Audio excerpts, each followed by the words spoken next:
سڵاتان لێ بێم کاتتان باش لەم دیدارە تایبەتەدا لەگەڵ دکتۆر کەیوان ئازاد ئەنوەر پسپۆڕی بواری مێژوو باز لە کۆچی بارزانی نەمر دەکەین. ئێمە دەزانین کە بارزانی نەمر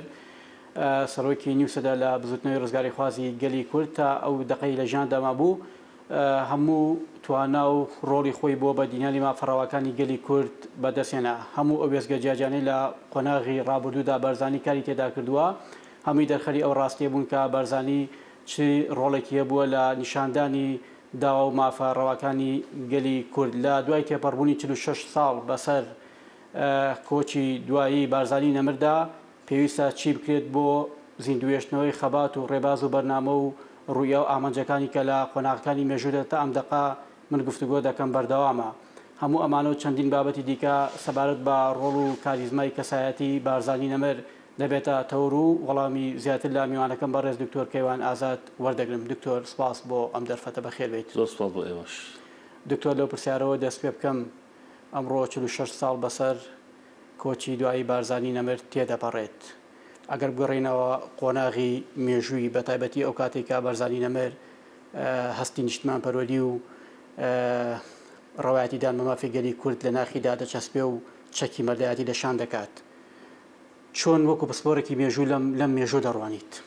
دەسۆشکا قسەران جا بە پرسیارەکە ئاوا لێ نەکەین بڵێن ئەو ڕۆژی بارزانی کۆچی دوایی دەکات. باشە. لە گۆڕەپانی سیاسی ون دەبێت کۆمەڵگەی کوردەواری ڕزگاری خوازی کوردی کوێ دەڕوات، یعنی کاتێک کە سەکردێکی گەورە وەکو مستەفا بارزانی نەمر لە گۆڕپانی سیاسی نامێنێت کوردۆزەکەی کۆمەڵگاکەی شۆڕشی بەڕووی کوێ دەڕوات. دەم پرسیاری زۆر مێژووی یەکەتا ئێستا پێم وایە ئەمەی کورد پێویست هەڵمان داوەتەوە. باشە. ڕاست پرسیارەکە بەڕێزێت بۆ دیوە گرنگە کە ئەم کەسایەتی ئەگەر ئەو مێژووی نەبوایە ئەمە لە دوای کۆچی دوایەکەی نەمانەزانێت چ بۆ شایەک بەجێ ئێهێڵێت. بەڵام بۆ دیوەشە کۆچی دوایەکەی بە بڕای من لە کات و ساتێکدایە کە کۆمەڵگەی کوردەواری زیاد لە ڕادە پێویستی بارزانی نەمرە. ڕۆژگارێک کە دەسەڵات لە عێراقدا لە حەسەن بەکرۆ گۆڕا بە سەدام حوسێن دەسەڵات لە ئێراندا لە دەوڵەت شاری پەهلەویەوە گۆڕاوە بۆ کۆماری ئیسلامی ئێران و دەسەڵاتدارەتی ئایەت الله خۆمەینی. شۆڕشی کورد لە 1970دا بۆ دوو بەرەی دژ بە یەک دابەش بووە. بەرەیەکە پارتی کوردای کوردستان ڕابەرایەتی ئەکات و ئێوە درێژە بێدەری شۆڕشی ئیلول بە بەناوی شۆڕشی گوڵانەوە. باشە. بەرەیەکە نیشتیمانی کوردستان ڕابەرایەتی ئەکات و بەرامبەر ئەم شۆڕشە و ئەم پارتە و دۆستەکان و هەڵپەیمانەکانی وەستاوە. لەم دۆخەدا و لە کاتێکا کورد تەنیا پشتی پەناکانی کورد چیاکانن ئەوە کۆماری ئیسلامی ئێران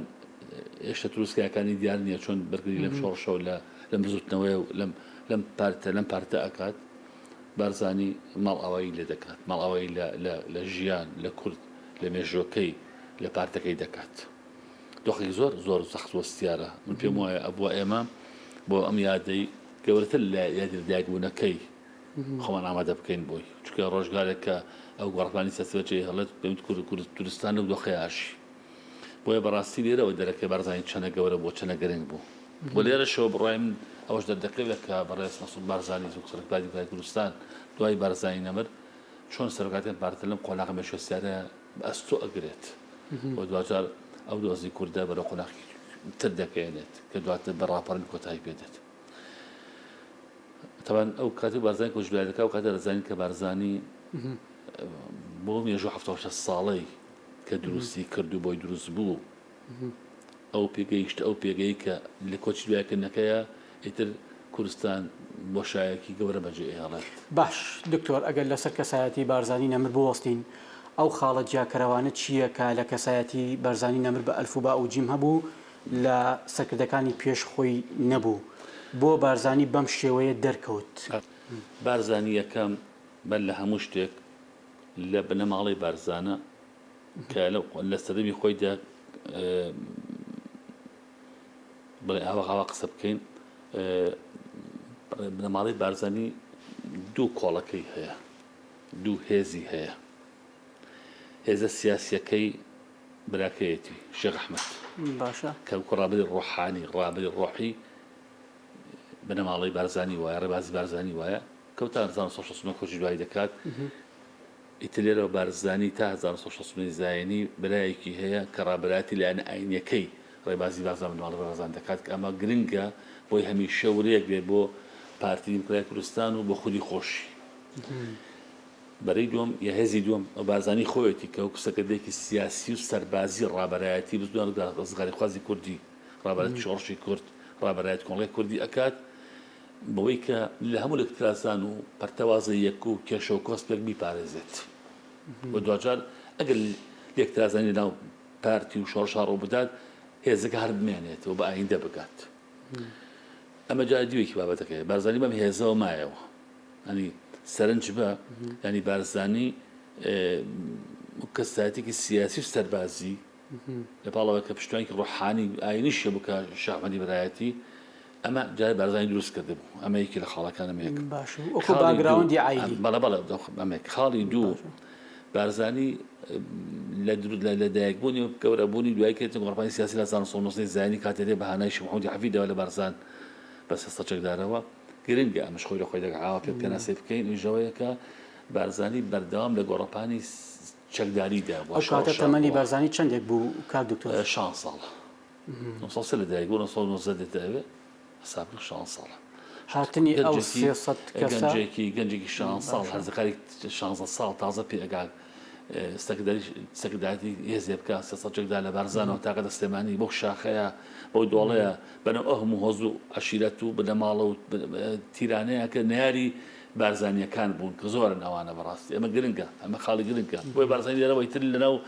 شەڕە ناو گۆڕەپانی ململانەیدایە لە ناو پێکدانی چەکداریدایە تاکۆجی دوای یەکات ئەمە گرنگە ئەمە خاڵی کەواتە دەتوانین بڵێن ئەوە وێزگەی یەکەمی دەرکەوتنی ژیانی کەسایەتی بارزانی نەمر بوو بوارم بێ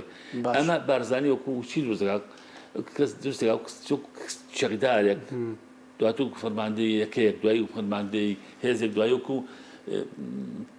سەرۆک سەکردەیەکی شۆڕش و ڕابەرێکی پارتی دیموکراتی کوردستان ئەمە دروستیەکە ئەمە هەنی خۆی دروست دەبێت و دوجار بەردەوام لە شەڕ ملانەیدا هەلاتی بۆ یارمەتی شێخ محەممەدی نەمەر لە 1990 هەلا ڕاپەڕنی بارزانی یەکەم تا شۆڕشی بارزانی دووەم تا بەژێر لە کۆمەڵگەی کوردستان تا ڕەوەتی شۆڕشی ئەیلول هەموو ئەمانە بارزانی بەردەوام لە بەسەر ئەسپەکەیەوە لە ملمانە و لە شۆڕشا بووە لە شای چەکداریە بووە تش بە نارەکانی ناوخۆ دەرەوەی تاوە دەوڵەتی عێراق دەکات ئەمە خاڵی گرنگە ئەمە بارزانی و کەس وەک سەکردەیەکی سەربازی دروست دەبێت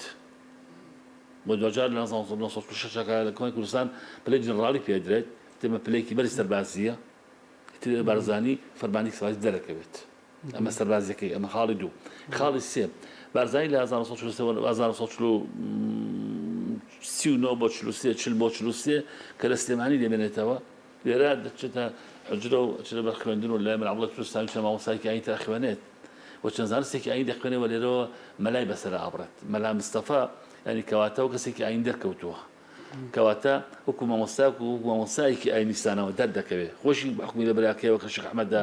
کە تەریقەتی بارزانی وەگرتووە کەواتە دیسان لێرەشەوە مۆڵکێکی ئاینی بارزانی ئەدە ینی بارزانی دیسان لێرەشە لە بوارە ئاینەکەدا بەجێ نامێنێت و ئەمێنێتەوە ئەمە لایەنێکی تری گرنگە خاڵێکی تر مەژوو بارزانی دەکەیت کە کارم بۆ شایک بۆ ئێمە کورد بەجێ ئەمێنێ ینی شۆڕشی کورد و کۆمەڵی کوردی بۆ شایک یا دروست دەبێت بۆی نمانی بۆی کوچبووی بارزانیەوە یەکە بارزانی کەسی کۆمەڵی دەرەکەوێت بارزانی هەل لە ئەو سەری باددان تاقەتە خانەقین تاقەتە گەلبیان تاقەتە من ناوچەی پێنجۆن شاواژێر لە هەردێکی لە ناوچانەدا لەم گوندانەدا کەسایەتیەکان دۆستی بوون هاوڕێی بوون پشتیوانی بوون هەل لە خانەکان بەگەکان ئاغاکان تا شەخەکان تا پیاوانی ئاینی مامۆستانی ئاینی تا خەڵکی ناڕۆژبێت بارزانی ناسیوە لە بارزانیەوەمان دۆست و ئاشنایەتی پەیدا کردووە کەواتە لێرەشە بارزانی یەکە لە کەسایەتی کۆمەڵاتی گەورەکانی نوێژووی ئێمە کە لە سوچە دەستەکانی کوردستانەوە بنەماڵەکان تیرەکان هۆزەکان خێڵەکان پشتیوانی بارزانی بوون بە مامۆستایانی ئاینی هەتا بە ئاین و ئاینزاکانەوە بە نەقەشبەندی و قادریەوە بە جوو مەسیحیەکانەوە بۆ نمونە ئەمە گرنگە کەسەکە دێ بتوانێت لەو پێ کۆمەڵاتی کوردواری ئێمەدا ئەم پێگە کۆمەڵاتی گەورەی هەبێت سەرباری هەموو ئەوانە بارزانی خاوەن مەسەرن بۆ نمونە کۆمپانیان نەبووە خاوەن زەویزار نەبووە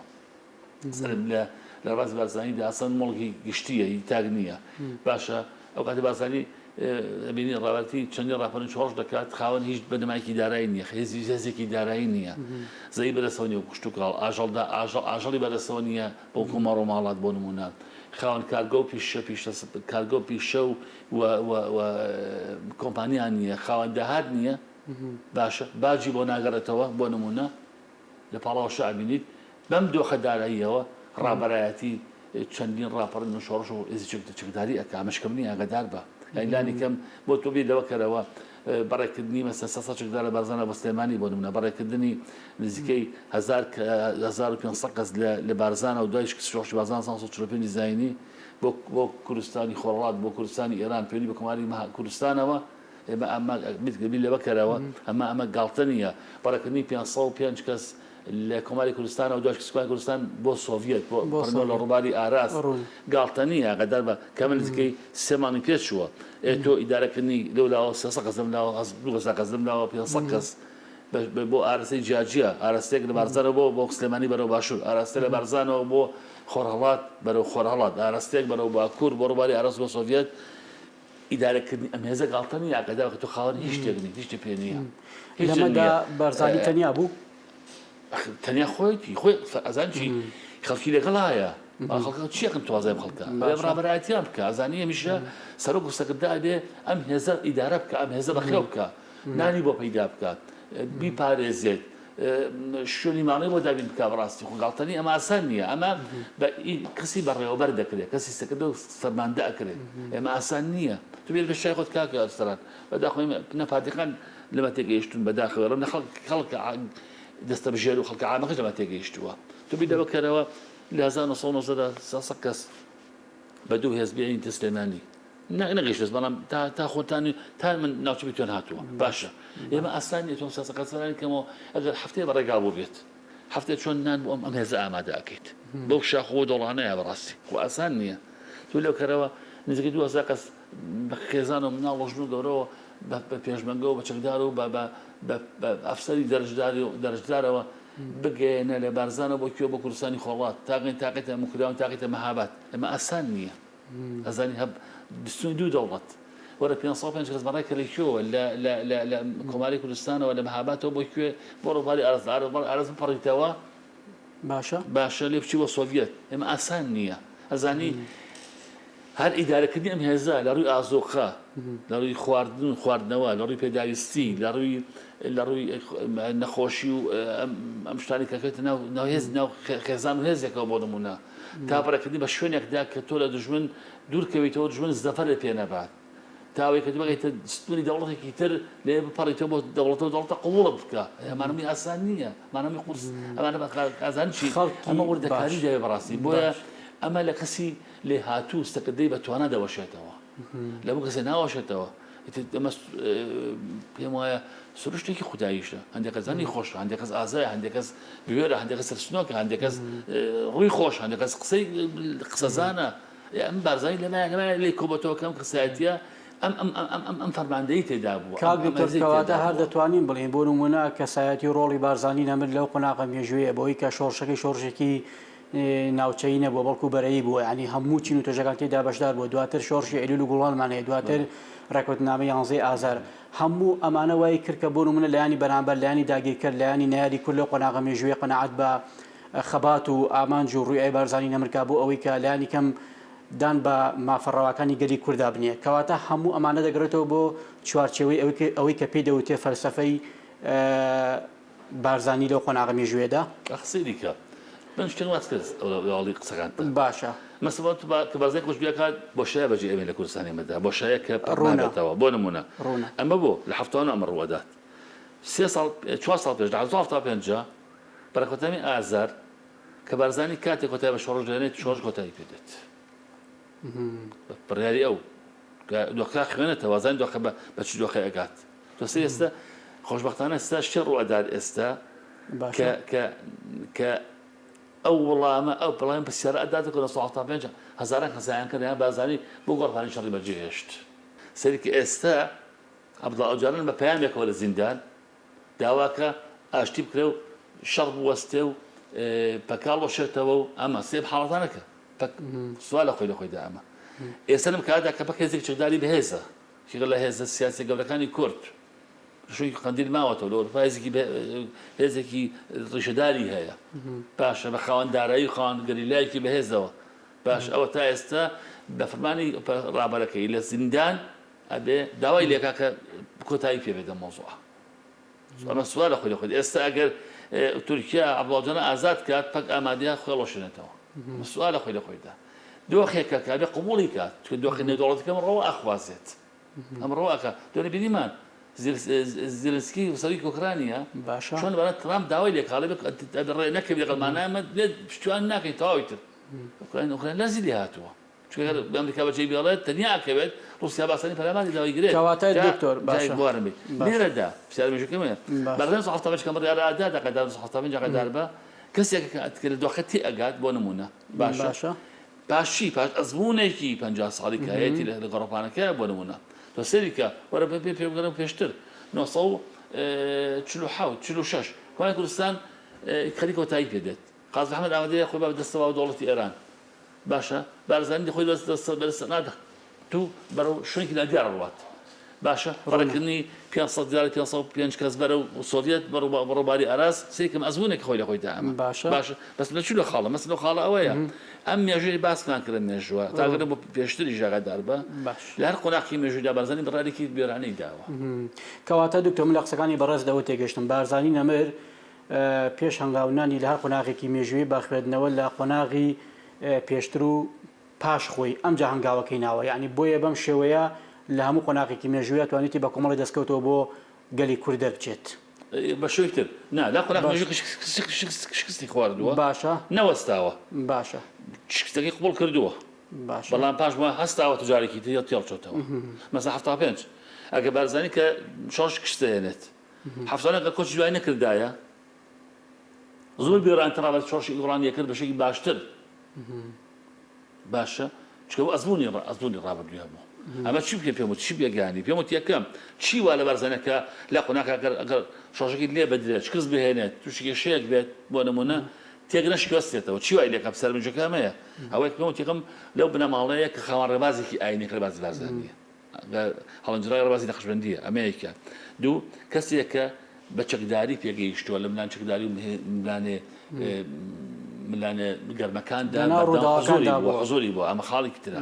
هەموو هێزێکی دڵسۆزی لە دەورەوە بۆ کە هێزی بارزانیەکان و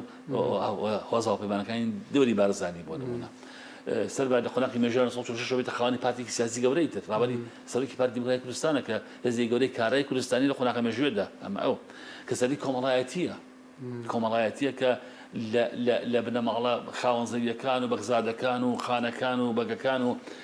ئاغاکان و تاقەتە شێخان تەریقەت و تاقەتە مامۆستایانی ئاین تاقەتە پیشۆر مامۆستاکان ئەیناسن و بە گەورەی خۆیان قبوڵیانە دکتۆر ئەم ڕۆحینەتەوەی بوونە لای بارزانی نەمر چۆن مانەفێز دەبێت ینی بۆ چۆن نمایش دەکرێت بۆ دەور و پشتەکەی خۆی یەکەم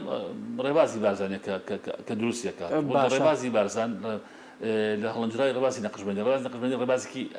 ڕاست ئاینی سۆفیگەریە بەڵام ڕازێکی ئاینی سۆفیگەری نەتەوەییە یعنی لە ڕێبازی نەقشبەندیدا نەتەوەبوون حزۆری هەیە يعني أبي أجدت لبال عيني قطع لبال طريقة الصوفية قطع إن خمي نتبقدنا بيت بون نتبقد خبادنا كيد زمانو كتورو داودات خدنا بارزيد كات عيني قد يقبلنا كراوة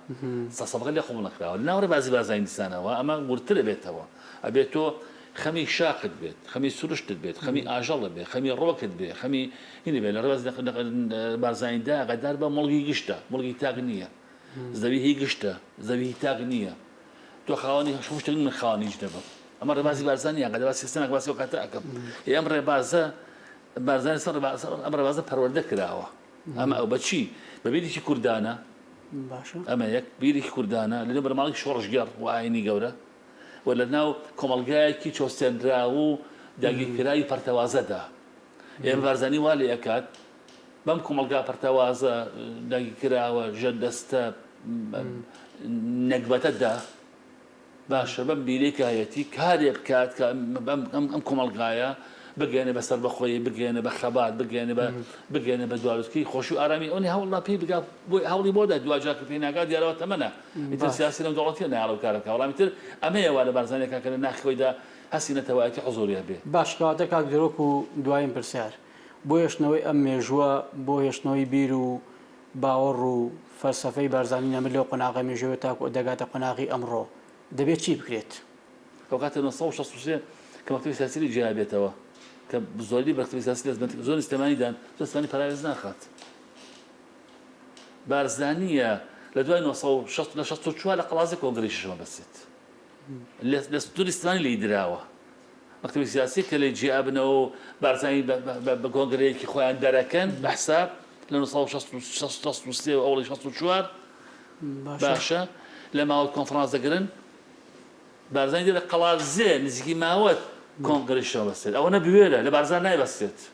لە هەودەن نایبەستێت لە باڵاکاتی نایبەستێت لە قەڵازەی بەسێت کۆنگرەکە ودێتەوە منتقەی باوە دێتەوە منتقەی پێنجوێن سەرەی حەمەشخانی باناکە لە دارۆخان باشە ئەم بوێری بارزانیە ینی خەڵکی بێ خۆی زانی وانی ئەم ناوچەی بەجێ نەهێش بۆ وەکتەبی سیاسی ئەمە گرنگە ئاگادار بە ئەمەیەک دوو بارزان بە دەژای تەمەنی خۆی خاوەنی هیچ شتێک نەبوو نەخاوەنی زەوی بوو نەخاوەنی داهات بوو نەخاوەنی پارە بوو نەخاوەنی ئاژەڵ بوو خۆی نێزانی پارە چییە نێزانی سامان چییە خەمی شۆڕش و میلەتەکەی بوو ئەمە گرنگە و بارزانی پەری لێم وەستە کە پێش کۆماری کوردستان بڕووکرێت بارزانی دەشێت تاران شا ئامادەیە لە تاران خۆی بارزانەکان بهێڵێتەوە شوێنە گشتیەوە بوو بۆ دیاری بکات بۆ دابین بکات بۆچی باشیان بدات بە زواز کۆماری کوردستان بێنێ بارزانی نایکات بارزانیەکان چی بە سۆڤیەت